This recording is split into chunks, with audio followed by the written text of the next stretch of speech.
Dari Indonesia, saat ini Newsblog Inspirasi Bagi Negeri Story ada di kantor Kepala Staf Kepresidenan Republik Indonesia, dan kami di sini nanti akan ngobrol-ngobrol bareng dengan Jenderal Muldoko, mengangkat kisah hidup beliau, kisah apa yang terjadi dengan seorang Muldoko, dan ini bisa menjadi pengetahuan baru untuk masyarakat Indonesia.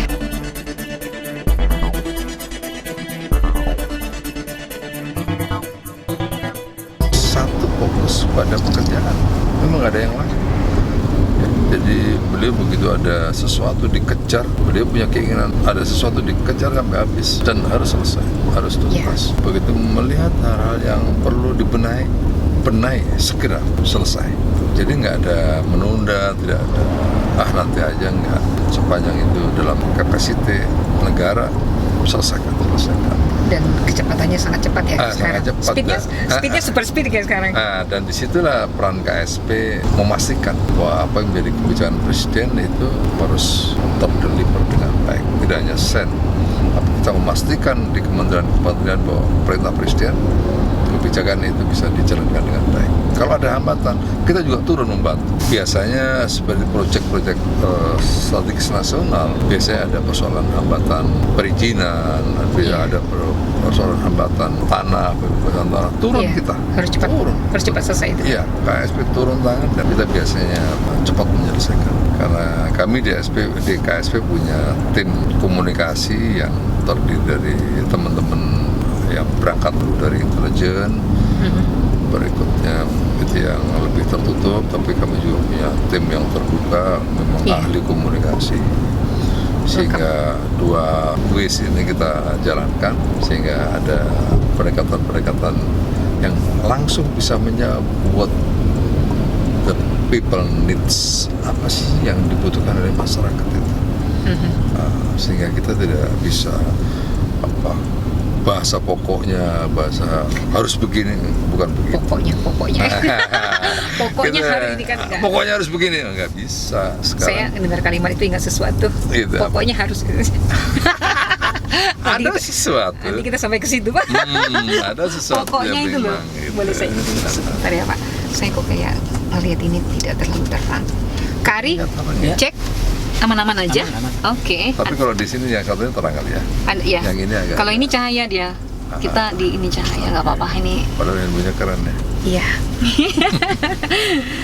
Saya dulu pernah reporter di zaman kuliah, Pak.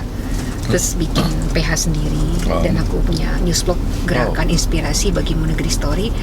Sebenarnya Agustus kemarin Ayu pengen ngajak Pak Joko Widodo, Bapak, dan Menteri Investasi ya, itu tadi untuk bicara tentang proyek strategis nasional di Indonesia yang sudah bertumbuh, grade-nya udah sampai kemana, dan itu Ayu berpikir kenapa tidak diinformasikan ke masyarakat Indonesia. Karena di bawah layar itu digoreng gitu loh, di sepotong belas digoreng, dan di media sosial tuh nanti kita akan sampai ke sini Pak. Ini urgensinya sebenarnya Ayu vlog dengan Bapak itu jadi pertengkaran gitu, dan sampai ke grassroots bawah itu menjadi isu. Yang pertama tentang hutang, walaupun Pak Jokowi waktu itu pernah bilang kan kayak tenaga kerja dari China dan sebagainya itu. Ini menjadi isu yang sangat, ya mungkin saya ngeliat kenapa Ayu kan waktu preskon tentang Rocky Gerung juga. Nah ini media sosial kita itu oke, positif gitu loh. Bahkan kami nanti kita yang di TikTok gitu kan. TikTok itu memiliki kekuatan yang luar biasa, tapi banyak juga dimanfaatkan oleh hoax. Nah nanti sampai di sini Pak. Jadi proyek strategis nasional Indonesia itu yang Ayu lihat belum ada informasi yang fix, belum ada komunikasi ke masyarakat gitu loh. Saya nggak tahu apakah media pemerintah di Indonesia ini Ayu lihat belum ada. Makanya di Gerakan Inspirasi Bagi Negeri Story kemarin Ayu kepingin dari istana. Kan kalau ngundang Pak Jokowi ke mana kan biayanya kami nggak sanggup loh Pak. Tapi kalau kami dari istana, yang pertama lebih murah, terus beliau juga waktunya kan singkat 1 jam, bisa kerjaan yang lain juga. Setelah inilah gitu kan. Udah dikomunikasikan? Belum. Mungkin saran saya dikomunikasikan. Siap Pak, nanti Bu Ayu minta tolong Bapak nanti ya. Ya, nanti minta tolong Bapak sih suratnya. Oke, Pak. Nah, mari kita ngobrol tentang media sosial di Indonesia. Pertumbuhannya sangat pesat dan efek positifnya sangat luar biasa. Nah, dari sisi media awareness. Nah, mari kita bicara negatifnya. Tapi ini masih bisa, Pak. Masih bisa di manage dan ini butuh apa namanya, tokoh masyarakat seperti Bapak gitu. Kami yang muda gitu, anak-anak saya gitu yang Gen Z membutuhkan satu orang figur yang di dunia media sosial itu bisa ngomong, menyampaikan apa sih yang pertumbuhan yang ada di Indonesia selama 10 tahun terakhir, Pak. Nah, Ayu pengen itu dulu, nanti Ayu nanya-nanya. Okay. Ya. Kalau dari KSP sendiri, bagaimana fungsinya saat ini gitu? Salah satu tugas kita ya mengelola isu ya, isu-isu strategis kita kelola.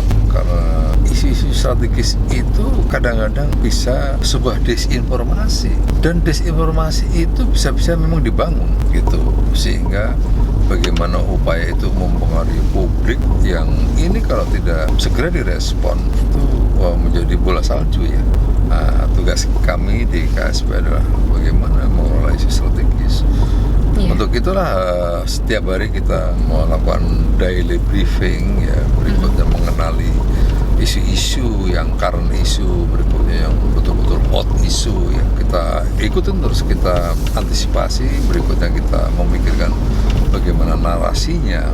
Narasi harus dibangun, kita mengenal ada narasi tunggal lah, apa itu agar kita memiliki satu suara dalam mensikapi situasi ini. Nah, ini yang kita khawatirkan ya, bahwa disinformasi, hoax dan seterusnya ini kalau tidak mendapatkan klarifikasi yang benar, didulukan sebagaimana mestinya, ini betul-betul meracuni ya. Iya. Ya, karena nanti potensi memecah belahnya itu berat loh, Pak. Secara iya. psikologis, mungkin suatu hari saya kepingin ngundang Bapak ya dalam room TikTok yang Ayu kelola gitu. Diskusi politik sekarang seperti mengambil informasi gitu dari proyek strategis nasional dan itu diplanting, digoreng-goreng gitu, dihubungkan dengan China, dan isu ini sangat tajam, Pak. Ini Ayu kepingin nih pemerintah harus memberikan statement untuk itu gitu loh, supaya yang dibawa ini 85% masyarakat Indonesia mendownload TikTok dan seluruh informasi itu berkembang di sana. Gitu. Ini kan politik ya, tahun politik, dan ini sangat kisruh, Pak. Nanti efeknya adalah bisa ke bawah, bisa ke dunia nyata gitu loh. Nah, ini seperti kejadian kemarin. Saya senang ada dari staf kepresidenan Bapak membuat statement untuk Rocky Gerung kemarin. Akhirnya kalau enggak panas itu.